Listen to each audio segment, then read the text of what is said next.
وەختتان وەخێر خەڵکە کوردەوار و میدوارم لە هەرکوێ هەن ساق و سەلامەت بن. ڕاپەڕینی کوردەواری سەربەخۆ خۆی مەسئولە زانێ بەرامبەر بە تەمام اتفاقاتێکە لە کۆمەڵگای کوردەوارە ئێمە ئاکەوێت. ئێمە پێمان وایە کە بەباشی تا بە ئیمڕۆ بەحسی دیاردەیەک وەکو سەلەبریتی نەکریاگە. دیاردەی سەلەبریتی لە ناو سەرزەمینە ئێمە دیاردەیەکی تازەست. بە تایبەتی لە جوغرافیای ئێران دوای گۆڕینە شکڵە جمهوریە ئیسلامی و دوای ئەوەی کە اقتصادە نەئۆلیبراڵیان هاورد لە دەورانە ئەخیرە ڕەفسنجانیە و بەرەبەرە دیاردەیەک بە ناوی سەلەبریتی خۆی دەرخست. جاران پێشووتر لە دەورانە شا عدەیەک سەلەبریتی مەوجود بوون کە ئەمانە بالئەخەرە تۆزێک تحت تەئسیرە ئەفکارە ئەو وەختە و دوقوتبی بوون دنیا و هەبوون ئەفکارە ڕادیکاڵ وەکو کەسێک وەکو فەڕوخزاد و کەسێک وەکو داریوش و کەسێک وەکو فیلمسازانە مختلف کارهایەکیان کرد کە بالئەخەرە ڕەوەندێک لە ئاعترازاتە ئیجتیماعی و مبارزاتی تیا بوو و کارەکانیان قابلە قیاس نەبوو تەکە دەورانێکا کە پێی ئێژین دەورانە جمهوریە ئیسلامی. دوای ئینقلابە 57 فرە کەسێک ئەو جامعەیە بەجێهێشت. کابرا سەرفەن بۆ خاترەوەی گۆرانی بێژ بوو، فەزای وا بۆ تەنکراوە کە نەیتوانی گۆرانی بێژی بکات و جێهێشت. تامەی کە بەرەبەرە ئیجازەیاندا لە بەشە موسیقی و موسیقیە سنەتی کار بکە. لە دەورانە دەهەیە 70 و ئاغازە دەورانە خاتەمی بەرەبەرە نەقشە سەلەبریتیەکان هاتە ناوە فەزای سیاسیە دەوڵەتە ئێرانی و ئیجتیماعی. هەم لە بوارهای وەرزشیە، هەم لە بوارهای موسیقی و سینەما و ئەوانە بۆ مەسرەفیکردنە جامعە و بۆ خاتریەوەی کە ئەم سەلەبریتیانە تەقزیە ئەکەن لە سیستەمێکی اقتصادی و شۆهرەتێک کە بۆیانی دروست ئەکەن، بۆڵدیان ئەکەن و خەبەرات و حاشیان بۆ دروست ئەکەن، تریبون و میکرۆفۆن ئەنێنە اختیاریان، بڵنگووی گەورانێنە اختیاریان. تەنانەت کاروایە پێهاتکە ئمڕۆ لە ئێرانە لە تارانە تۆ گەرەکت بێ بچی لە ناوە سریاڵێکا بازی بکەی 200 میلیۆن تمەنت لێ ئەسێنن و تەعهودیشت لێ ئەسێنن کە 3 ساڵ لە هەر کوێکە گەرەکیان بێت لە خزمەتیان بی و بازی بکەین. جاران حقوقیان ئەدا بە مردم کە بچێ بازی گەری بکە. ئمڕۆ لە ناوە دەوڵەتە ئێرانیە خەڵک ئێشێ بچێ پوڵ بدا تا مەشهوریکەن. مەشهوری کە نەبێتە سەلەبریتی. کە بێتە سەلەبریتی ڕەنتە اقتصادی گیری تێت. دفاع ئەکا، پارێزگاری ئەکا لە دەسەڵات و لە سیستەم اقتصادیە کە ئەم تیا بۆڵت کریاگەسۆ و ئەتوانێن لە ناویە بۆ بەرژەوەندیە کەسانێک کە لەم اقتصادە و لەم ئابووریە کەڵک وەرئەگرن کار بکات. ولذا حفظ سیستەم و حفظ فەزای موجود ئەمانە وادار ئەکا کە بتوانن ارتزاق بکەن. لە کنارە ئەمانە ڕانت ئەگرن، پوڵ ئەگرن و ارتباطات ئەگرن. ارتباطات تەکە کەسانە مختلفە، تەکە مەجالسە مختلفە.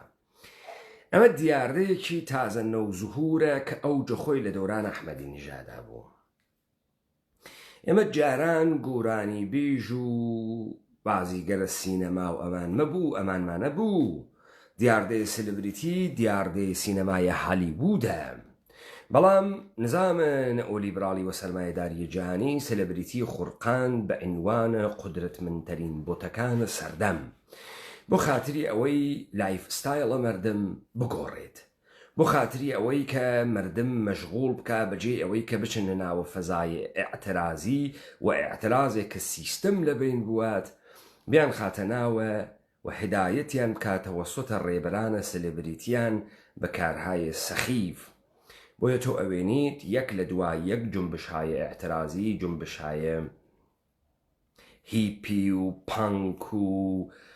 ڕەپ و جاز و ئەمانە حەک ئەکرێ لە تەرەفە دەوڵەتە یاڵەتە متحدەی ئەمریکاوە و تەبدیل ئەکرێ بە لایف ستایڵێکی مخرب لە ناوە جامعە. بەم دەسە و بەم تاریخچە کە ئێوە ئەیوێنن کارکردە سلبریتی فەردێکە کە بۆ ئەمرێکی مشەخەس دیاری ئەکرێ. بەڵام ئەوەی هالیوود تەکە ئەوەی کە لە ڕۆژهەڵاتی ناوەڕاست و ئەم دەوڵەتە کۆرپۆریشنە ئێرانیە و بە تایبەتی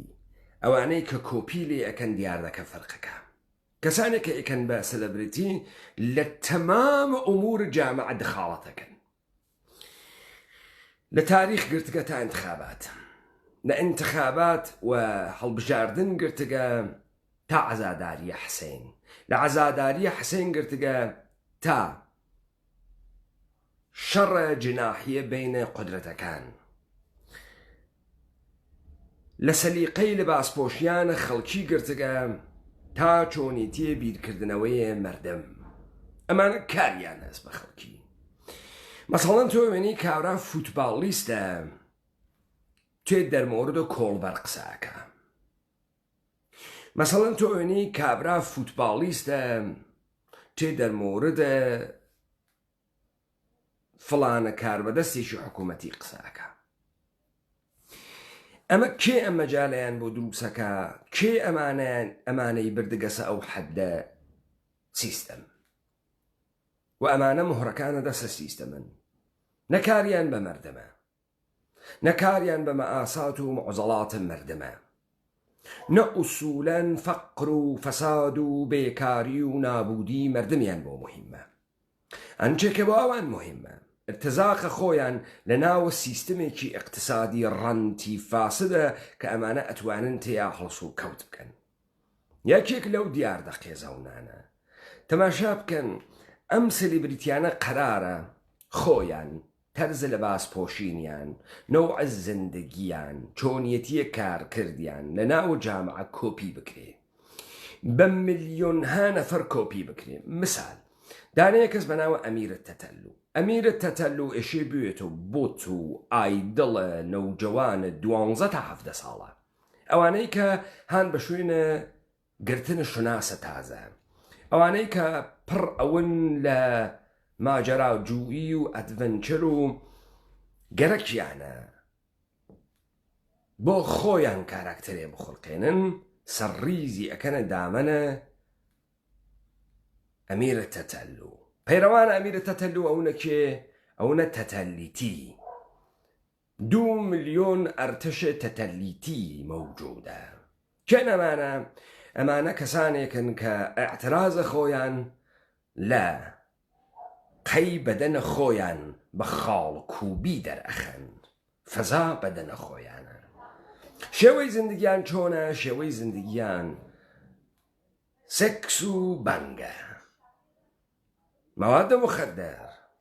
و سێکس. دەگرا هیچ ئەرزشێکی ئینسانی، اجتماعی و ئاعترازی مەوجود نییە. تۆ ئەوێنی بۆق و کەڕنا ئەکەن لەمانە و لەمانە گەورەیان ئەکەن و بەحس لەسەریان دائەنێن و کە ئەمانە هاڕیاگەکان و قەرارەوەکو جۆکریان پێبێت و بۆ خاترەوەی زیاتر مردم هان بدەن و نەوجەوانە مردم هان بدەن بەرەو ئەم فەسادە. ئەمە لە کوردەوارە ئێمە کاراکتەرە ناسرە ڕەزازی، کاراکتەرە مطربێکی خاڵکوبی کریاگی بێ بنەمای، شەخسیەت ژلەئیە، ئبنە وەقتە، نان بە نرخە ڕۆژخۆرێک کە هاتگە بە ملیۆنها وەکو ناسرە ڕەزازی تەولیدکە. بڕۆن تەرەفدارانە ناسرە ڕەزازی ئەوەی شەرافەت و کەرامەتی تیا بێت حەز بە کاراکتەر ناسرە ڕەزازی ناکە. ناسرە ڕەزازی گۆرانی بێژ نییە، کەما این کە ئێمە کارمان بە هیچ گۆرانی بێژێکی تر نەبووگە، بۆ ئێمە لەسەر عەلی مەردان قسە ناکەین، بۆ ئێمە لەسەر ئەم گۆرانی بێژە جەدیدانە قسە ناکەین، چون لە هەر حەوزەیەک و ورود ناکەن و تەوجیهە نەزامە سوڵتە ناکەن و تەوجیهە فەساد و گەندەڵی ناکەن. بەڵام ئێوە بڕۆن عکسەکان ئاغای ناسر ڕەزازی تەماشا بکەن. هەر لە تریبونە پژاکۆ تا تریبونە پارتی و یەکێتی گرتگە تا تریبونە جەلالی زادە و بارام و وەڵەتبەیی ئاغایە ناسر ڕەزازی واتیە. بڕۆن نەوع ئەرتزاق و ڕەنتێکە ناسر ڕەزازی لە حکوومەتە حەلیمە فاسد و سەردەمدارانە فاسدە یەکێتی و پارتی ئەیگرێت و لە دوکان و پاڵی داگەسەوە هەر لە محەلە مەعیشەتی گرتگە تا شرکەتە پیلەوەریە هاوردە و بردەکردنە کالای مختلف و فرۆشە نەفت بە تەیفورە کۆڵەوەسیوە تا کارخانەیە یەخە مەریوانی کە جمهوری ئیسلامی ئەزانێت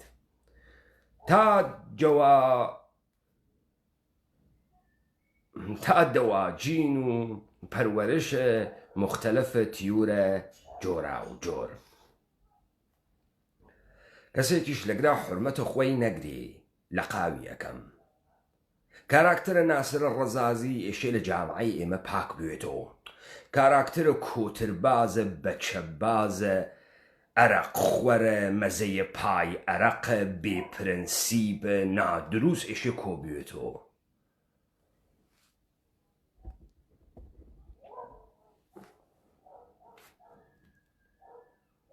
لە شەرایەتێکە وا لە کوردەواری داگیرکراو لەلایەن عێراقۆ بە هەزاران ڕۆڵەی جوانی ئەم سەرزەمینە ئاوارە ئەون و لە تاو برسیەتیە سنوور ئەبڕن و خۆ ئەدەنە دەم دەریای ئێژە و لە ساڵە ڕابردووە بێش لە 300 نەفەریان لە دنیا خنکیاگن. ئەمسالە ناسر ڕەزازی بۆ هێشتنەوەی دەسەڵاتە گەندەڵە یەکێتی و پارتی و هێشتنەوەی ئەم باڵانسە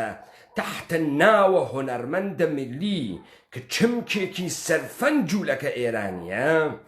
پاڵی داگەسەر لە دووکان و هەر وەختی تریبونی دەست ئەکەوێ مەدایحە سەلهێ ئەم کار بەدەست و مەسئولانە ئێژێت. ڕۆژێ سەر لە قەندیل دەرتێرێت و ڕۆژێ لە کورتسات و ڕۆژێ وا لە ناوە کەیبیس و چوار و ڕووداوە ڕۆژێ لە پای تریبون و لایڤ جەوامع مەدەنی دانیشتگە. تێنە سەرە کاراکتەرە ناسر ڕەزازی و تێنە سەر ئەو کاراکتەرێک کە قەرارە کۆپی بوێت و بە هەزاران کۆپیە لۆمپەنە وەکو خۆی لە ناو کۆمەڵگای کوردەواری دروست کردەگە. ناسر ڕەزازی ئەگەر احترامێکی بوایە بۆ خاتری ئەوە بوو دوو سرودی خوێند و بۆ لە نەزەرە ئێوە ئێشێ پێشمەرگە یا ئەو کەسەی کە بۆ ئێوە تحتەناوە دفاع لە سەرزەمین و لە کەرامەتە ئێوە ئەکوژریاوە شەڕی ئەکرد مقدەس بوایە دلیلەکەی ئەوە بوو کە ئێوە لە ناوی جامعەیەک ئازەندگیتانە کرد کە ئینسانهایەک بوون بۆ خاتری عشق بە ئێوە خۆیان بن بە کوشت. بۆیە ئەوانە قابل احترام بوون بۆ ئێوە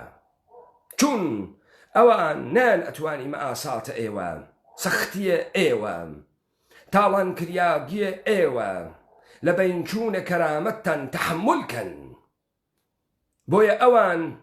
بۆ خاتری خۆشەویستی ئێوە و ئەو خاکە ئەبوایە بچوایان لە بەرامبەر دوژمنە بوێسیانە و گیانی خۆیان بەخت کردایە. ئەمە فەلسەفەی سەربازە وەتەنبوونە.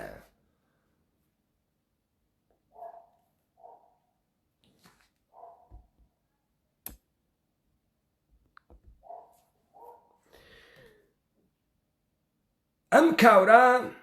وا تەمامی احترامێکی ئێشێ بگرێ بۆ خاتری دوودانە سرودە کە نە شاعرەکەی خۆیەسی نە گروپە موزیکەکەی خۆیەسی نە ئیمکاناتەکەی ئیمکاناتە خۆی بووگە سەردەمانێک تەحتەناوە ئەدەبیاتی کە مردم پێی وا بووگە ئەدەبیاتە شۆڕشی ڕێە کردبێتی. بەڵام ئەم کاورای ئیمڕۆ لە دوکانە پاڵی داگەسۆ شەریکە جنایاتی یەکێتی و پارتیە لەسەر خەڵکی کوردەوار. ئەم کاورا ئیمڕۆ خەڵکی کوردەواری داگیرکراو لەلایەن عێراق و بەدەست فەساد و بێشەرەفی دەوڵەتانە مەنتەقە و بووکەشوشەکانی دەستیان پارتی و یەکێتی خەریکن نابود ئەون. ئەمە ئەمسالە ناسر ڕەزازی خەریکن تەقویەتە ئەم پێگە ئەکەن تەحتەناوە هونەرمەندە ملی وەختی خەڵکی سلێمانی و هەولێر نانیان نێبیخواان ئاغا تجارەت نەفتەکە ئەژە من چۆن ئەچمۆ بۆ جمهوری ئیسلامی وەختی ڕۆڵەکانمان وانە ناوی زندانە تۆ ڕۆڵەکانە لە ناوی زندانە بوو ناسر ڕەزازی تەکە جەلالی زادا عکس ئەگرت بارامە وەڕەت بەیگیە عکس ئەگرت تجارەتە نەفتە کرد کارخانە یەخ بوو لە مەریوانە تۆ ئێژی من قاچاخم خۆم قاچاخم گۆرانیەکانم قاچاخە چۆن ئەکرێت بڵاوی بکەنەوە بەڵام تۆ تەکە هەرچی عناسر ئێرانی عکس گرتگە هەر لە شەجەریان گرتگە تا مابەقیە نەکەس شەجەریان ئەگرێ نەکەس تێتە سوراغە تۆ بتکاتە ناو گونی تۆ تەکە بارامە وەڵەت بەیگی و جەلالی زادە عکس ئەگریت و کەسێ ناتوات و کەسێ نادڕفێنێ بەڵام لە ماڵەکەی دووکانە محافزە شەخسیان بۆ دانیاگە نەڕەفێنن لەسەر شانی ئەم ملەتە کوردە تۆ ناسرە ڕەزازی چێ تەرەفدارە تۆس ناسرە ڕەزازی چێ تەرەفدارە تۆس مشتی لۆمپەن وەکو خوات چێ تەبدیل تۆلید کردگە مشتی خاڵوە بەدەنە خوێڕیە دائەمول خەمر معتادە هاڕیاگ وەکو خوات بەڵام داردەستە حاکەمیەت هە نە کەسانێکە لە بەرمە ئاسات جامە ئەویان لێ هات بێ نان ئێوە کوڵا مەخمەڵیەکانە قەدیمن ئێوە فەرهەنگە جندەبازی و عەرەقبازی و متربە تەختە حەوزی ئێوە ئەوەن بۆیە جەلالە تاڵەبانی بە دەستورە دەوڵەتە ئێرانی تۆ هەڵەگرێ لە سوئد ئەدوات دات ئەنێ لەکوێ لە دووکان تۆش لە دووکان پاڵت داگەسۆ و کوردستان خۆشە و لێو دوادا ئەنیشی گۆرانی غوربەت ئەخوێنی بۆ شارە سنە ئەوەی غەریبە ئەوەی لەو کوردەواری داگیرکراوە لەلایەن عێراق غەریبە ڕۆڵەی گەرمیانیە وا ئەداتە بەحرەکەی ئەژە و قرش ئەیخوا و کوسە ئەیخوا ئەو غەریبە تۆ غەریب نییەی تۆ خەیلی خۆدەمانیت تۆ ارتباطات مختلفة تەکە مەسئولینە مختلفە هەست لە تەمامە ئومورە دخالەت ئەکەی تەلەفۆن ئەکەی بۆ ئەم و تەلەفۆن ئەکەی بۆ ئەو ارتباطاتت هەست بۆگوی تۆ عاملت دەسە سوپاهە پاسداران بۆ حفظ جمهوری ئیسلامی و دەسەڵاتە دەوڵەتە ئێرانی بەسەر کوردە تۆ لە تاریخ ئیزهارە نەزەر ئەکەی تۆ حەملە ئەکەی بە شخصیەتە سەلاح الدینە ئەیوبی ئێژێ دادگایی بکەن بەڵام یەکێ نییە خوات بگرێ دادگایی بکە لە دووکانە چوار کوڕ خاس بدیێرێتە دەرەوە چوار شەقە خاسە لێبە ئەوە دەنگە خواتە ئەگەر ئێمە مێژووی ئێران بەگشتی بخوێنینەوە لە پێشە کوردەکان دەسەڵاتداری ئێران بوون مادەکان کورد بوون دوای مادەکان خەمەرشیەکان نیوەیان کورد بوون یان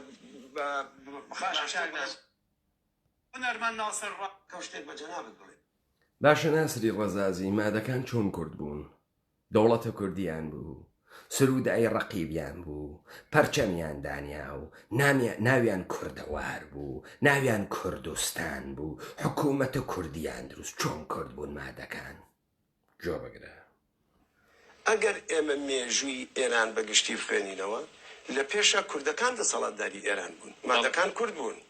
دوای مادەکان خەمەرشیەکان نیوەیان کورد بوون یان ئەو وەختی ئێژێ مێژووی ئێران بخوێنینەوە لە ئێرانە کوردەکان دەسەڵاتدار بوو ئەم سەرزەمینە تازە ساختگە بە ناوە ئێرانی قبول کردگە کرگیسێ ناوی زێهنە مەردەم تەوا هەرچی کاراکترە خوێڕیە وەکو خۆی ئەسی وا فکرەکاتەوە لە کاتێکا کەنەمەی ئێران 1936 لەلایەنە ڕەزاخانە پەهلەوی و نریا سەرە مەمالەکە مەحروسێ ئەمە ئاغا پێ ببڕم ئەم هەموو ئێمە زۆر جا شانازی بە مێژووی خۆمانەوە کەی نەڵێن فڵان کورد بۆ و فیسار کورد بۆ و سەلاحەدین کورد بۆ و کێ کورد بۆ بەڵام ئەخیریەکەی بینی ئێستا حاڵمان لە ئێستایا دیارە خراپ نییە بەو شێوەیە بەڵام بۆچی بۆکو خەڵکانی تر نەماتوانی بین بەشک حەزەکەم یەکشت پێ بڵێم تەنیا مادەکان کورد بوون تەنیا مادەکان توانی ویانەکە شوێنەوارێک بەجێ بێڵن ساسانیەکان کە لە دوو هەڵا درۆکەی وەڵام مادەکان هیچ شوێنەوارێکیان بەجێ نێشتووە. من کتاوەکەی دیاکۆنۆفم خوێندەوتی ئێمە هیچ سەنەدێکمان نییە، هیچ ئاسارێکمان نێوە دەسەوە، هیچ شەواهدێکی مادیشمان نێوە دەسەوە. مەرجی کەی درۆزن، تۆ کێ مەئمورتی کردگە بیتە ناو تەلەڤیزیۆنە قسانە بکەی؟ تۆ ئەم قسانە بۆ ئەەکەی کامە باڵانس ڕائەگری؟ کێ فێرتی کردگە ئای مەم کوڵانە بە پەنجەبی قسەی وا بکەی؟ کێ فێرتی کردگە؟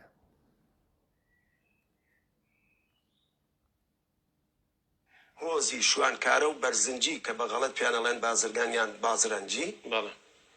کە لە دوو عەشیرەتیان دوو هۆزی گەورەی کورد کورە ئەم تۆ لەکوێ هاورد؟ هۆزی بەرزنجی و بازرنجی و بازرگان و ڕەزازی و تۆ ئەمتە لەکوێ هاورد؟ ئای مەم کوڵانە بە پەنجە لەکوێ هاوردە؟ جنە هەست تاریخ هەڵەگەڕێنی تۆ لە تاریخا سەفەر ئەەکەی تۆ کوێی تۆ چه کارەی ئەمانە ئێژیت و بازرنجی و بەرزەنجی و تۆ زمانەوانی زمان شناسی نوام چامسکیت تۆ کێی؟ تۆ ئەمانە لەکوێ تێریتە دەرۆ؟ کاتبوون بەداخەوە ساسانیەکان زمانی دەرباریان تەنیا بە کوردی بووە، ئەوش بە کوردی هەورامی، تەنانەت زمانی دەوڵەتداریان بە فارسی بووە. بەڕاستی ڕاستە بەڕاستی چاو دەرەهات کاورای درۆزن، ئەخە کاورای لۆمپەن. ئێمە لە توولە تاریخا زوانێکمان بە ناوی زوانی فارسی نەبووگە، هەر مەوجود نەبووگە، چتەوا ئەسڵان نییە، هەڵیت بوو. هەر بەو چرت و پرتەکەی خۆیان پێژن فەهلەوی، پێژن پەهلەوی، جوولەکەکان کە تاریخیان نووسیەکە پێژن پەهلەوی فەهلەوی. تۆ لەگدا کردەوە فارسی، تۆ لەوێ بگوت لە دەربارەکە بڕاستی هۆرامی قسەیان کردگە هو لەم لاوە بە فارسی قسەیان کرد. تۆ کێ مەئمورتی کردگە ئەم فارس بوون و وجود فارس و ئێران بگەڕین تۆ 2500 ساڵ؟ تۆ کێ مەئمورتی کردگەم کارە بکەین؟ ئەوەسە کە تۆ ئەزانی ئاخر ئەڵەکی نییە ناسر ڕەزازی ئەوەنە لە دووکاندای ئەنین ڕانتی پێ ئەدەن، نان بخوا، ڕانت اقتصادی بگرێ، پوڵ بگرێ، دخاڵەت بکە لە ئەمورە، دەلیلی هەست. دوای مادەکانەوە هەتاوەکو ئەمڕۆ هیچ کامیان بۆ کورد باش نەبوون. من بۆ شانازی بە سەلاحەدین کەم، سەلاحەدین هەتا سەدەی 11 ئەی بۆ بێ شەرەف شانازیەکەی بە پارتی، ئەی تۆ بۆ شانازیەکەی بە یەکێتی، ئەی بۆ شانازیەکەی بە پەکەکە بێ شەرەف تۆ لەوێ پاڵەداگەسەوە. کوا دەوڵەتە کوردیەکەتان و 500 میلیارد دۆلار بووجەوە؟ کوا دەوڵەتە کوردیەکەتان؟ کوا ڕیفراندۆمەکە ئەتان کرد؟ کوا تۆ پیاگنی بڕۆی لە بەرامبەر مەسعودە بارزانی و بنەماڵی تاڵەبانیا بێشی وەرتە بێتە دەر؟ نادروست، سەلاحەدین نادروست بوو. تۆ کاورایی مەم کۆڵانە بە پەنجە. سەدەی 11 کوردستان لە 1970 هێشتا هەر لەسەر ئاینەکەی خۆی بووە، لەسەر ئاینی یارسان و ئەلحەق و ئەلەوی و کاکەی کە لێرە پیانەڵێن کاکەی زۆر غەڵەتە کرد، زۆر بێجات کرد. ئاینە یارستان منشعب بووگە لە ئیسلام، وەکو چۆن بەهایەت منشعب بووگە لە ئیسلام، زۆر بێجات کرد. بعد سەلاحەدین هات کە کوێی گرتگە؟ کامە شار؟ کرماشان، سنە، سلێمانی، هەولێر، سەدەی 11 کامە شاری گرتگە؟ چۆن ئەم مەردمێ کرد کەسە موسڵمان؟ چۆن بە شمشێر دێمەشیای مەردمی بکوشتایە؟ دەی تۆ مەردەمە کوشت کەس ناوە موسڵمان، کەس نەماوە بێتۆ موسڵمان. چی کردایە؟ مزگەوتی دروست کردایە؟ مەشیایە پێگەی دابنیایە؟ پۆلیسی دابنیایە؟ مزگەوتی دابنیایە؟ مەردەمی هەر ڕۆژ وادار بکردایە لە مزگەوت نوێژ بکەن، حوزور و غیابی بکردایە، نەوادا مەردم نەیکەن تا مەردم بوونە موسڵمان. ئەنا کاورە چۆن ئاینە خۆی لە دەسەدا؟ ئای مەم کوڵانە بە پەنجە کەسێک ئەتوانیسە تۆ لە ڕاندخۆریە کوردستانە عێراق کێشێتە دواوە؟ کەسی ئەتوانی تا تۆ بتوانی ئاینە مەردم بگۆڕی وە شەمشێر؟ ئەو بە زۆر هات ئەم نەتەوەی کرد بە موسڵمان. ئەگەر سەلاحەدین و بنەماڵی سەلاحەدین خۆ درۆ ناق نایری تۆ هەدەفت چییە گەرەکتە چێهرەیە سەڵاحەدین مەختوشکەی تۆ ئەمانە لە گیرفانی کێوە دەرەکەی کاورای من گوڵانە بە پەنجە لە کێوە دەریەکەی زیندووە ئەمڕۆ وەکو ئەرمەنەکان دەبوو بیان هێنابان دادگاییان بکەن چونکو کورد نابێ شانازی بە سەلاحەدین ئەیوبی بکە سەلاحەدین ئەیوبی ئەی ناسر ڕەزازی بۆ یەکێنایەتە لەو خەڵکە برسیە کوردستانی عێراق تۆ بێرێتە دەرەوە لە کۆیە لە دووکان دادگایکە بۆ کەس ناتوانێت تۆ بێرێتە دەرەوە تۆ دادگایکە کوای کاورایی هۆکاکی پێشمەرگە کوای من پێشمەرگەی کوردستانم کووا 500 میلیارد دلار بودجەتان لەبەردەسا بوو نۆکەرە پارتی و یەکێتی تۆ نۆکەرە پەپەکەی تۆ نۆکەرە هەر کەسێ لەوێ وا دەوڵەتە ئێرانی ڕانتی پێدا هەی دەی بۆ ئەو جورئەتە ناکەی سەبڕۆی مەسعود بارزانی دەربێری محاکمەیکەی بۆ خەڵکان نادەی بڕۆن مەسعود بارزانی دەربێرن محاکمەیکەن و برە ماڵی تاڵبانی دەربێرن محاکمەیکەن زۆرە بە سەڵاحەدینەکە کێ مامۆرتی کردگە باسی سەڵاحەدینەکەی هەدەفت چییە لەمەی کە تۆ حەملەکەی بە سەڵاحەدین ئیلا ئەوەی کە گەرەکتە کورد بێ هوڤیەتکەی تۆ کورد بێ هوڤیەت ئەەکەی ئیسلامێک کە خاسە خراوە گرتگێسی گرەکتە بیخێتە دامانە زەرتوشتێت ئەچێ بۆ کوێ بۆ شێعەگەری ئەچێ بۆ کوێچێ بۆ ئێرانیگەری تۆ خەریکی ئەم سەرزەمینە ئێمە دوو دەسی کاری بۆکەی بیدێتە دەست جمهوری ئیسلامی و دەوڵەتە ئێرانی تۆ دەوڵەتە ئێرانی ناسر ڕەزازی گوێ بکرە ئیستا هەر ڕەوایەت هێبێت جمهوری ئیسلامیە جمهوریە لیبرال دموکراتە هەر چییە کەس نظامە سەڵتەنەتیە ئێرانە ئاریاییە هەر چییە کەس تۆ خەریکی ئەو کاراکەی تۆ وەکو منافق لە ناوە تەلەڤیزیۆنە هەڵەگەڕێیتەوە ئێژی ڕۆڵەکانە ئەم سەرزەمینەوانە ناوە زندانە من چۆن ئەچمەوە وەلی تۆ هەرە وەختە کە ڕۆڵەکان وانە ناوە زندانە تەکە جەلالی زادە و بارامە وەڵت بەیە عەکسەکری تۆ هەر ئەو وەختە مەجلسە گەعدە و ئاراخۆری و قڕلێدانە هەست تۆ هەر ئەو وەختە کارە پیلەوەری و نەفت فرۆشی ئەەکەی تۆ هەر ئەو وەختە کارخانە یەخە لە مەریوانە هەست تۆ ناسر ڕەزازی تۆ گەرەکتە خۆڵ بکەیتە چاوە مەردەم تۆ کاورە ئەگەر گۆرانی وێژ وایە تا کەس کاری بەکارتۆنەوە وەلێ تۆ بووگیتە ئەنتەرت دەسە دەوڵەتە ئێرانی تا ئەم کۆلۆنیە فەسادە بەسەر خەڵکە و بێڵی تۆ ناسرە ڕەزازی تحتە ناوە کوردیە تۆ هونەرمەندە میلی لە هیچ کوێ دنیا مەوجود نییە ئەمە هەنی کشوەرهای جوولەکەی ساختە شدەی بێهۆڤیەت بوون وەکو دەوڵەتە ئێرانی و دەوڵەتە تورکی وا هیچ بنەمایەکی تاریخی و نەتەوەییان نەبوو جوولەکە دروستی کردەگەن تەنانەت وەکو لێرە و قێمە ئێژن تورکیش پیتزا ئەم خودرەوە ملی و هونەرمەندە ملی و شانەی ملی و قەزایە ملی هەنە مەردەمانە بێ هوڤیەتێکەوە ملیەتیان نییە تحتە ناوە ئێرانیەت و تورکی دروستیان کرد تۆ کێ کردێکتیە ملی نا گۆرانی بێژی ملی دێ ئێمە فاحشەی ملیشمان هەست خۆراکە ملیە کورد چییە کلانەی پیچکە تەرانەی ملیە کورد چییە چین ئەم ملیانە کینیایەسی ئەقەیتەوە یعنی ئەمریکا خانەندەی ملی هەست کێ مایکل جەکسۆن خانەندەی ملیە کێس خانەندەی ملیە یاڵەتە متحدەی ئەمریکا کامەسە خودرۆوە ملیە بریتانیا کام خودرۆوە ملی موجود نییە تۆ کێ کردەکتێسیە خانەندەی ملی دەوڵەتە ئێرانی و جەلەی تاڵەبانی و بنەماڵی بارزانی چون تۆ وەختێ بوویتە خانەندەی ملی دەسەڵاتە وانژەوێتە دەسەڵاتە ملی تۆ حەز ناکەی ئینقلاب بوێ لە کوردەواری داگیرکراو لایەن عێراق و ڕاپەڕین بوێت بۆ چونیتر کەس مەعاشە مفت بە تۆ نادا تریبوونە مفت ناخاتە بەردەمە نەتوئشی بە تەمامە تەوانت دفاع بکەی لە یەکێتی لە سپای پاسداران تۆ فکرەکەی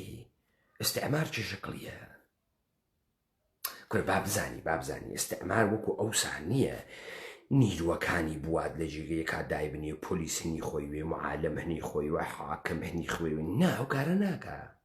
بۆچی ئەمانەی گشتی دابنێ تا بتوانێت مەزایای اقتصادی سەرزەمینێ بوات استعمال لێ دووە فێر بوو خەڵکی ئەو منتەقە فێرکا خۆیان پۆلیسی خۆیان بوون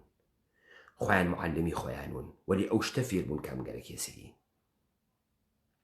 ئەو پلیسە بۆ قانونە کار بکە کە ئەم گەرەکێسی لە ئاخرۆ چەکیدەی دەرامەدە ماڵیە کە هەسیان و اقتصادەکە ئەم سوارە بەسەر یاوەیوە ئاو شتە تۆ داوای ئەەکەی کوردی دانێن بیخەنە شارداری و فەرماندارێکمان دانیاگە و لاهور وا لە ئەوێ و نەچیروان بارزانی وا لە ئەوێ وەلێ کێ سەمەراتەکە یەخوا دەوڵەتە ئێرانی کێ ئێخوا یاڵەتە متحدەی ئەمریکا یەکێک لە ئەوەڵین سەمەرات چییە فاسدیە مەردەمە کورد لە بەنچوونە قەوارەیە کوردەوار تاڵانکردن و ڕاماڵکردنی بێ ئێرادەکردنە مەردەمەکەی تۆ شەریکی لەمە تۆ نەمایەکی لەمە تۆ ئیشێ وەکو خۆت ملیۆنها کۆپی بکەی ئینسانە بێ ئێرادە ئیبنە وەقت مترب و مەزەیە پای عراق نۆکەرە سیستەمە منتەقە گشتی وە نەزەرە تۆ بەڕێزە چون تۆ گۆرانی بێژی و لە نادروس و لە چفرۆش و گەوات حەزە پێیەکە تا ئیمکان ئێسپیایەکی خاسیش لەزا تۆ ئێشێ نۆکەرە گشت کەسێکویت هەر لە تۆسی لە ماڵمانەوەی کۆرۆنا بکەی تا لە ناو بیبیسیە بێژی سێ کوردستانەکەی تر بخەنن دەمە ئێرانە و من موافقم و نەحازرم تۆ لە هەر کوێتری بوون دەساکە وێژی کورد ئێرانیە فارس مەوجود بووگە و کورد ئێرانیە و فارس مەوجودە و کورد ئێرانیە تۆ وە کاراکتەر تۆ ئاغای ناسرە ڕەزازی دەوڵەتە ئێرانی دروستی کردەگە یەکێک لە کارهایەک بۆ نابودی ئەم مەردەمە ئزدیادە کاراکتەر تۆس ئزدیادە لۆمپەنهایەکی وەکو تۆس بێ بنەما بێ ئوسول بێ کەرامەت ئەدەیە متربە تەختە حاوزی ئەوەیشی حەز بە تۆوەکە وەکو خۆت تو فاڵەس ئاینە خۆت تو فاڵەس دەنا تۆ زاتە نییە قاشقێتە ناوە خیابانە چونەوە مردمە پەرشەقاکەن ئەو مردمە لە دەست حکوومەت گەندەڵە کەسیفە ئێرانیە یەکێتی و پارتی نابوت بووگن وەجبە جێتی ئەڵ و دەرەچن باوەڕەکەی تۆ لە ئەوروپا ڕۆیت و پاڵی لێدێت و بۆ دەری تێری سیستەمەکە و اقتصادەکە و ڕانتەکە و پوڵەکە و ئیرتباتاتەکە خەیلی خاس خۆجیاگە بۆت بە چه قیمەتە ئێمەت مامەڵە کردە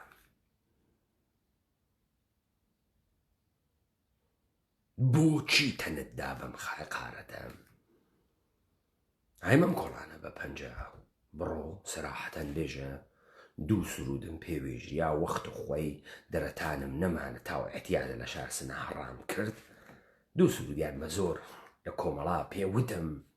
ئیستا براکە من ئەنتەر و منتەر نۆکەرە گشتتانم بۆ گشت گەعدەیەک تا مردم گشتی وەکو ئەنتەر تەماشا بکە وەلی تۆ تریبوونێکی گەورە کردکتی بە هونەرمەند میلی زمانەوان تۆ ناوە مناڵە مردمە دەیت و خەتەنە سووران ئەەکەیت و ناوکە وڕیت و تۆ هەرچی کارە ئەیکەی ژی خەڕاتەکانی لەزا ئەم کاراکتەری ناسر ڕەزازی و ئەم جۆرە سلەبریتیانە کە بۆ ئێمەمانان دروست بووگن ئێوە ئیشی دەقیق داستانەکە بخوێننەوە دەقیق بزانن کێ دروستی کردنەوە بۆچی دروست کریاگەن ناسر ڕەزازی وا لە ئەوێ تا دەوڵەتە ئێرانی تەسبیت بێت تا شەرایەت اقتصادی ڕەند فەساد نەوت فرۆشی تاڵانە سروەتە مردم لە کوردەوارە داگیرکراو لایەن عێراق مەوجود بێت ئەگەر دەوڵەتە ئێرانی مەوجود نەوێت ئەگەر کاسبی سپاه پاسداران مەوجود نەوێت ئاغا تەیفور و کۆڵەوەسە ئەم ئاغا بە نەمایەندگی ئەم ئاغا ناتوانێت توجارەتی نەفت بکە لە ارتباطاتە ئەم ئاغا استفادە بکە بۆ توجارەتی نەفتکردن تەکە سپاهی پاسدارانە ناتوانێت کارە پیلەوەری بکات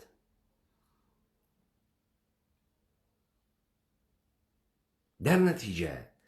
ئەم کاراکتەرە فاسدە کە لە ڕووبەر و دوو قسەیش تەحت ناوە جمهوری جنایەتکار ئیسلامی و من لە دەستی هەڕام کردگە بێژێ وەلی لە کنارەوە بە تەمامە قودرەت دەوڵەتە ئێرانی و هژەمۆنیە دەوڵەتە ئێرانی و هژەمۆنیە قەوم فارس و لایف ئستایڵە ئیبنە وەخت و خوێڕی و نادروس و ئەنتەر و ئەرەخوەر و دایم و خەمر و ئەمانە بڵاو کاتۆ بەناوە مردمە و ئەوە وشیاریە جامع سناسر ڕزازی ئێژێ بڕن سەلاح الدین بێنن محاکمەیکەن دا ئەوە ڕاپەڕینە کوردەوارە سەر بەخۆیژێ ئەگەر ئەم کوردەوارە چوار پیاگی واتیایشی تۆ و ئەمسالت و بێرنە دەر محاکمەتکەن و ڕەمیتکەن دوای ئەوەی کە مشەخەس بوو ارتباتاتت چه شکلی بووگەوە لەگەڵ کێ بووگیوە چۆن کارەکانە جێبەجێکردە ئەو وەختە ڕەمیەکەن چون تۆ ئێستا فەرمانە داعشی خانەوادەی سەلاح الدین بێرنە دەر بیکوژن تۆ ئەو پیاگە نییە ئێستا فەرمان بەی بێژی خانەوادەی پارتی بێرنە دەربیان کوژن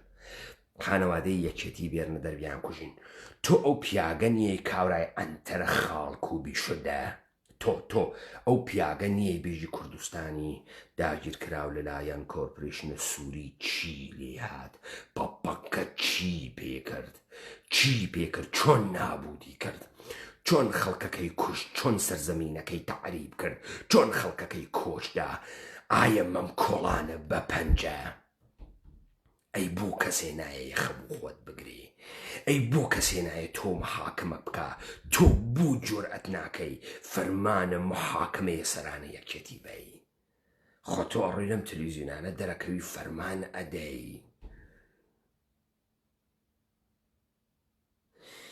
مەدارک و بەڵگە لەسەرم ئاغا بە وفور ڕژیاکە بڕۆنکۆیکەنەوە بزانن ئەم فاسدە ئیبنە فاسدە چۆن تەکی گشت کەسێکا دانیە کوڕێ سپای پاسداران و جەلالی زادە و بارامە و وەڵت بەیگی و یەکێتی و پارتی و پەپەکە و کۆمەڵە و دموکرات چۆنە متەکە گشتیایی کرێ ئەمە فاحشەی هەمەدانیە چەکارە زەمە چی گەرەکێ حەفزکا لە بینە ئەمانە نظام سوڵتەیە منتەقە بەسەر ئینسانە کوردیۆ نابودی ئەم کوردەوارە کورە تۆ ئەدعای زمانەوانیە کە ئەوەی کەلهۆڕی نەزانی وەزانیتە تۆ کەلهۆڕی ئەزانی تۆ کەلهۆڕی قسە ئەەکەی و تۆرپەخەی تۆ کورمانجی قسە ئەەکەی و تۆرپەخەی ئای ناسەرە ڕەزازی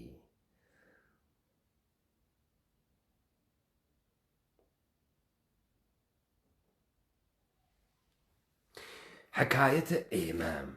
چەکە ئەم جۆرە کەسانە داستانێکی توولانی ئەمانە یەک و دوان نین یەکێکیان کەسیفتەرین عنسوریان ئامەسە ئامە ئەمەم کۆڵانە بە پەنجە کە خەریکە خۆی کۆپیەکە بە هەزارانی وەکو خۆیشە دروستکە لۆمپەن خوێڕی ئیبنە وەخت داردەسە مەردم ترسە زاوەر بێکەرامەت وەکو خۆی دۆرۆزن ئەمە زیادینیە قوتبەی سادقی کورە بین بچن کۆی کەنەوەم کەسافەتە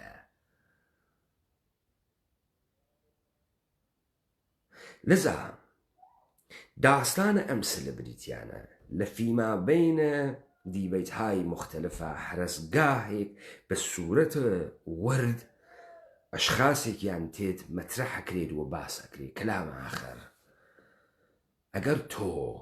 کەرامەتە بوایە و ئەگەر تۆ بەم مەفهومە فاسدەی کە فقط هەنی جمهوری ئیسلامی و تورکیەس بە ناوی ملی خانەندەی ملی بوایدا و ئەگەر تۆ منزورت لە ملی ملیەت و ئەم سەرزەمینە بوایە تۆ ئیستە بۆ منفعەتە گیرفانە خۆت و خۆشیە دەوروبەریەکانە برسیەتی و فەساد و ڕاماڵکردنە ئەو کوردەوارتە تەحمل نەکرد هەڵەگەڕیای تۆ ئەتوت ئەمە زندگی نییە تۆ لە بەرچاوت و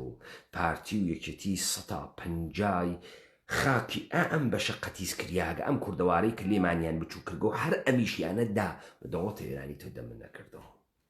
تۆ قارەمان خانەندەی میلی تۆ وا حکم سەلاح الدینە دەیت و زاتە ناو دەمکەیتەوە نەوادا کونە مشکەکەت لێ بێت و ئەمارەت نەوادا نانە چەورەکە لە دەست بچێت ڕەنتە اقتصادی پوڵ و ئەم باڵانسە بشێوێت و نەتوانی لەوێ دانیشین دەنا تۆ لە سوێد وای تا پاڵە بدایێت و مەم کۆڵانە بە پەنجەی خۆتە بوو تا کەس کارینەوە ئەوە چۆنە لەو دوکانە کەسی یاخەوە تۆ ناگرێ بێژی لەگرا چیەکەیتەوە تۆ چ کارەی بۆ چی بانکریاگی تا ئەگرا دەی تۆ ئەگەر تەمامە احترامت بۆ خاترت دوودانە سرودە من پێشمەرگەی کوردستانمە ئەی کوای وەختە کەرکووک چوو من پێشمەرگەی کوردستانم بخوێنی تو بکەوێتە بەرە سپا کوای حکومە بنەماڵەیە تاڵەبانی و بارزانی بدەی بە ئرتداد و خیانەتیان بە ئومەتە کوردی و بیان کوژن کوای چۆن دێشێت تۆی قابل احترامی دێتۆ یا ئەو سەردەمە درۆت کرد یا ئیسە درۆکە یا کولەن درۆت کرد جا ئەو وەختە مەردەمێشێ بێ یەخەوە پێ بگرێ تۆ افتخار بەوەکەی سرود وت کە و حساساتە مەردەمە تحریک کردگە کوڕە 15-16 ساڵەت داگەسەوە کوشت بۆ درۆ بۆ منفعەت خوات بۆ تەختخا و گەرمت بۆ لەزای ئێزت بۆ بازی هایە مەختای چۆن ئەم خەڵکە ناهێخە بە تۆ بگری چۆن تۆ لەسرە سەگ بدەی لەم سەرزەمینە ئێمە گۆرانی بێژی لێ داکەفێتەوە تۆ بۆ جایگا پێ دەریاگە ئێوە لەکوێی دنیا دیکتانە ئەمانە دەرگای حەچی تەلەڤیزیۆنە بۆیان وازە لە موجریگەری و تا دروستکردنە بەرنامەهای تایبەت و تا دانانە وانەی کوردی و تا دانانە وانەی تاریخ و تا تەوسیای مختلف بەشداری ئەکەن هەر لە بەستنە پشتێنە کوردی و تا خوێندنەوەی شعرە ئاخ کاشکایە من گەی وایەم ئێوە دەستان هەنز بەم کارانە چۆنە کەسێ نایە لەو کۆمەلگایەخەوە ئێوە بکرێ چۆنە دوو ڕۆڵی قارەمانتان لێ تاین ناوێەوە قۆڵ خۆتان مەحاکمەتان کا و ئێعدامی ئینقلابیتان کا چۆن لێتان بەیان ناوێ چۆن ئەو خەڵکی کوردەواری داگیر کرێیاگە لەلایەن عێراقە لە برسا مرد وەلێ تۆ ملپانەکەی تۆ نادروست لەو کوردەوارە چۆنە ئەمانە هەڕاکەن و بەحری ئژە ئەیان خوا تۆ لە سوئد و بە پاسی سوئدی و پڕە پێ هەڕاکەی تۆ تا سلێمانی تەماشای کاراکتەرەکانی کە ناسر ڕەزازیان دروست کردگە تەماشا بکەن ئەوەی تەرەفدارە ناسر ڕەزازی بێ واکو ناسر ڕەزازی بێشەرەفە بێخانەوە دەست لومپەنە معتادە بەچەبازە کۆتربازە دانەیە نادروست عینە خۆی بۆی حەزی پێیەکە بۆی سڕوان و کەسافەتیشی دنیا ئەگرێت بڕۆن بوێنن ئەگەر پیاەکی دروستە ساوی لەم کوردەوارە لەم کاورای مەم کۆڵانە بە پەنجە حەزی کرد ئێمەم ڕاپەڕینە تاعتیلەکەین لا ئێوە خۆش